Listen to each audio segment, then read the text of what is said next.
Ladies and gentlemen, welcome for today's analysis. Feel free to comment on the analysis, share my videos. Do not forget to like. Also, turn on the notification button so that you remain updated every time. My good people, the specific or the unique issue about the today's analysis, I want us today to observe the body languages of different leaders, and the key leaders here are our Deputy President Rigathi Gachagua and our President William Samoei Ruto. Let us look about their body language, starting from the facial expression. If you can look at our Deputy Rigathi Gachagua, the one and the only truth man in Kenya, can you look at his facial expression? How is he appearing? He is very frowny, very sad, and gloomy. He is not as usual. I don't know if he is serious or he is worried. This DP is very, very gloomy.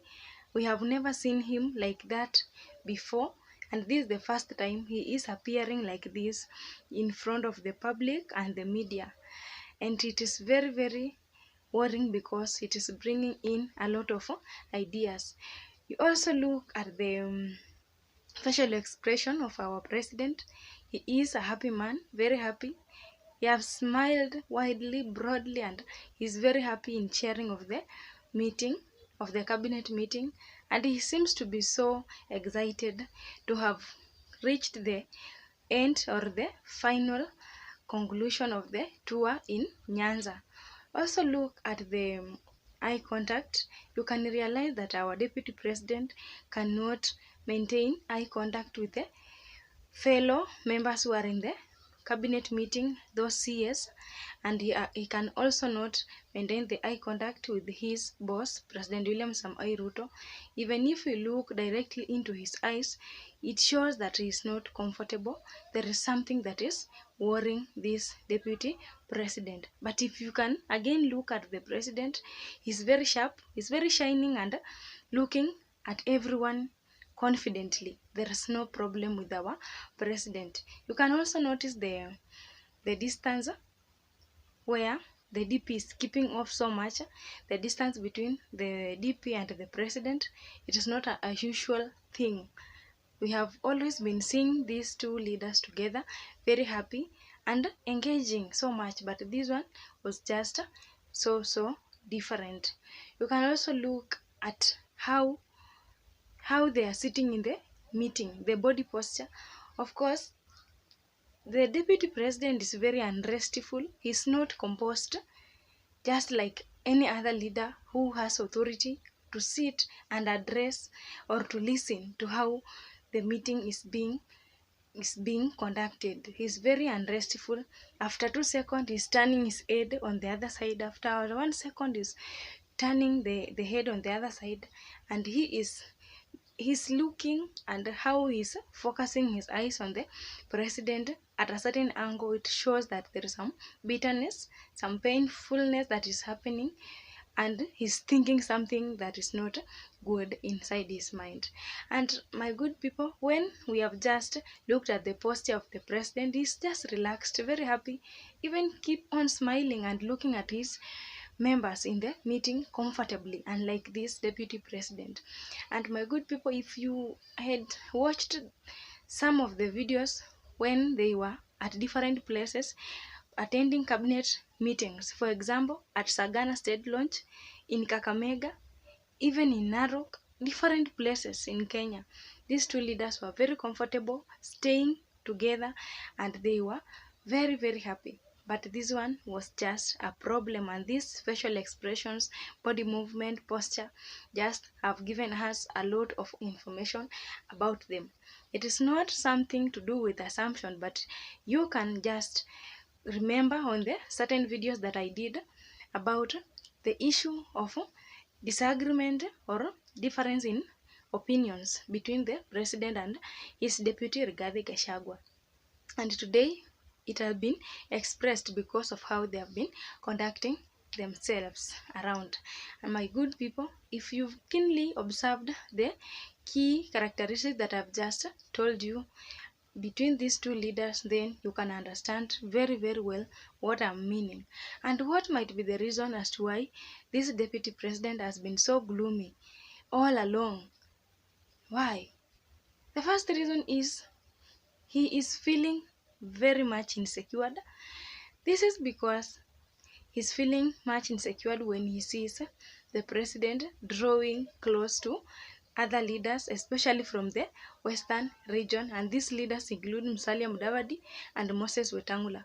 Of course, we know Musalia Mudavadi, this is the Prime Cabinet Secretary and the CS of Foreign Affairs at the same time. He has not been in Kenya for a very long period. He is in Kenya for 1 day, 2 days outside the nation. He has been sent on missions by the president to represent him and Kenya at large on specific functions. And even during the time when the cabinet meeting was being held, Musalia Mudavadi was out of Kenya to somewhere else where he had a function to represent Kenya. And so the way the president is drawing near to the leaders from western region is worrying the deputy president so much. He is feeling like these are the leaders who are drawing close to the president and they can replace him, or they are snatching his opportunity or his position, like to be more close to the president as he is supposed to be. And so this is the insecurity that is all over his face, his body. Ladies and gentlemen, we also see he feels maybe some of his roles were taken away by these leaders, especially the issue of Office of Foreign Affairs, that those responsibilities that were again transferred from the deputy president to Musalia Mudavadi. And this is something that he has taken it with a lot of negativities. My friends, we also see he had to remain silent and cool so that he can study the moods of the president, because they had not met for 4 or 3 days, because the president has been operating while in Nyanza, and this other leader has been operating in Mount Kenya and Nandi. And so because of their earlier disagreement on the different opinions, then he had to remain cool so that he can predict what is happening, because they have not been close for some few days. We also see that he is guilty. The deputy was feeling guilty while in the meeting in Kisumu. This is because of his primitive and divisive narrative of shareholding in the government. You remember the other day when he was saying that those who did not vote for this regime should not even get the development. They do not deserve those positions in government. And so for him, he justified himself several times and he said he has nothing to fear and he cannot apologize what he said. And so his firm stand about the primitive issue of shareholding in the government, while he was speaking against the people of Nyanza region and he is in the same ground, then it made him to feel uncomfortable in one way or another. He felt guilty because he offended a lot of people who were in that region because of his words, how he expressed himself. And another reason maybe this deputy president just had different opinion with his boss. You remember when the president was addressing people in Siaya and in Kisumu, when he said some of the people feel like just spread rumors of primitive and divisive politics, telling other people that shareholding in government, and if you are not in government you cannot receive the development, but the democracy gives every Kenyan right to share every resources because you pay taxes and you are Kenyans. And so having different opinions on the issue of shareholding, where his boss openly disagreed with him, making him be on the wrong side, and the president and the majority of the public being on the right, this thing made him so much uncomfortable, and that is why he was looking keenly in the eyes of the president, because the president is very much has put a lot of effort at least to unite Kenya and to promote equality among different regions in Kenya, but his deputy is another leader who is causing division, making the agenda of promoting unity in Kenya become a very difficult task. And so this is another problem. He has not been feeling comfortable to be in that place. Another reason we see Rigathi Gachagua was forced to attend the cabinet meeting in Kisumu.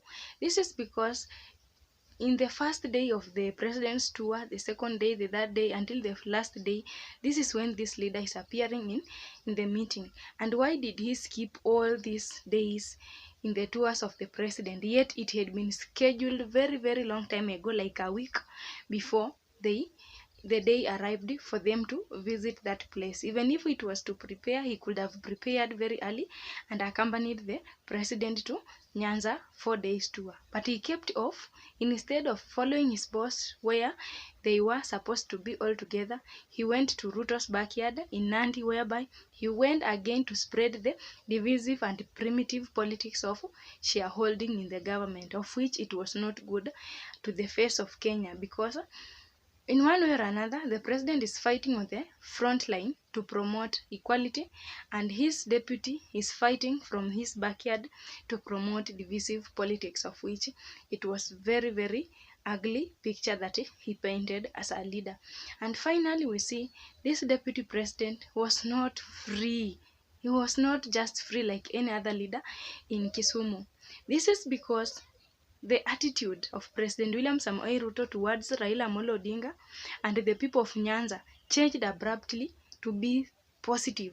This is because the president only wants to be accommodative and to promote equality, and above all, to erase any type of enmity that have been existing between this region politically with the government. And so that positive attitude that the president had just developed towards the locals of Nyanza, towards Raila Amolo Odinga, because in one point, this president praised the former president, saying that Uhuru Kenyatta did a lot and he was a good person. And he said that statement while in Nyanza. That means that he acknowledged what Uhuru Kenyatta did together with Raila Amolo Odinga in one way or another. He cannot disagree with everything that happened.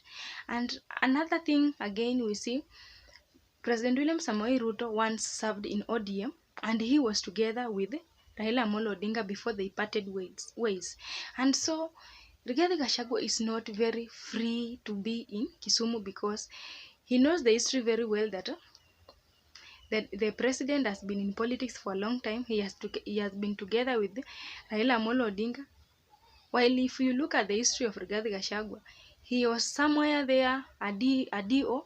He has not been in politics actively so much like the other leader. And so the relationship between, or the positive attitude between this president and the residents of Nyanza and their leader Raila Amolo Odinga is what has made this leader to be frowny, not to exist freely just like any other leader who attended the meeting or the function of the president. And this is just but few of the reasons as to why he looked very, very weak, very moody, very like he was not normal, and this just caught our attentions. And if you, in case you did not know, this leader was just there because his image as a deputy president was to be seen in Kisumu with his boss attending the meeting and finalizing the climax of the 4-day president tour in Nyanza. What do you think about this analysis and the way the deputy president just carried himself around while in Kisumu? Thank you so much for watching my video. Have a good day.